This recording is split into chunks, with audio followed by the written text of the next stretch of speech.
আমি শ্রাবণী, আপনারা দেখছেন শ্রাবণীর রান্নাঘর। আজকে আপনাদের সাথে দারুণ একটি রেসিপি শেয়ার করব।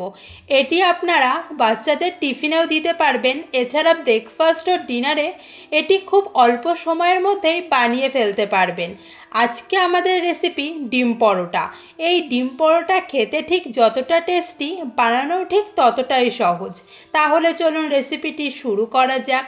ডিমের পরোটা বানানোর জন্য প্রথমেই এক বাটি আটা নিয়ে নিচ্ছি। এই আটার সাথে অ্যাড করছি 2 চামচ তেল। এবার তেলটা খুব ভালো করে মিক্স করে নেব। আমি এখানে লবণ দিতে ভুলে গিয়েছি, আপনারা এখানে স্বাদ মতো লবণ ব্যবহার করবেন। খুব ভালো করে মিক্স করা হয়ে গেছে। এবার অল্প অল্প করে জল দিয়ে আটা মেখে নেব। এখানে আটা নরম করে মাখলে হবে না, আটাটা শক্ত করে মাখতে হবে।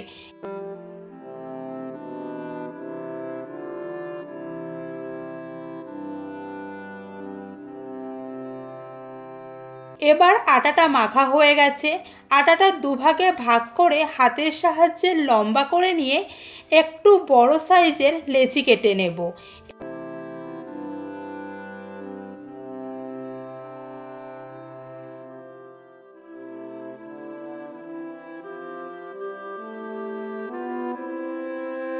এবার এটিকে সাইডে রেখে একটি বাটিতে ডিম ফাটিয়ে নিচ্ছি।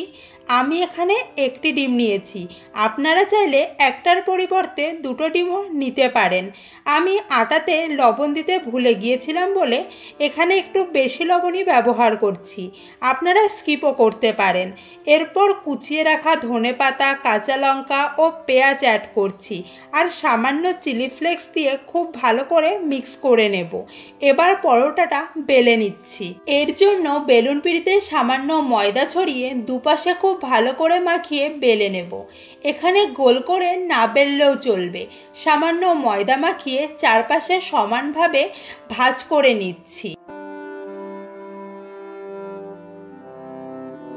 ওপর থেকে ময়দা ছড়িয়ে চারকোনা করে বেলে নিচ্ছি।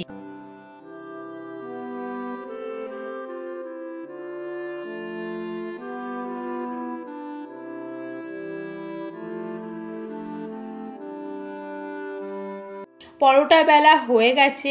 এবার ডিমের মধ্যে চুবিয়ে নেব, যাতে পরোটার গায়ে ডিমটা খুব ভালোভাবে লেগে যায়। কড়াইতে 2 চামচ তেল গরম করে ডিম মাখানো পরোটা তেলে দিয়ে দিলাম।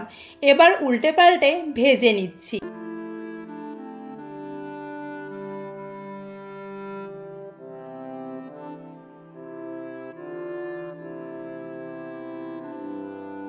দেখতে পাচ্ছেন আস্তে আস্তে লাল হয়ে যাচ্ছে আর কত সুন্দরভাবে ফুলে উঠেছে।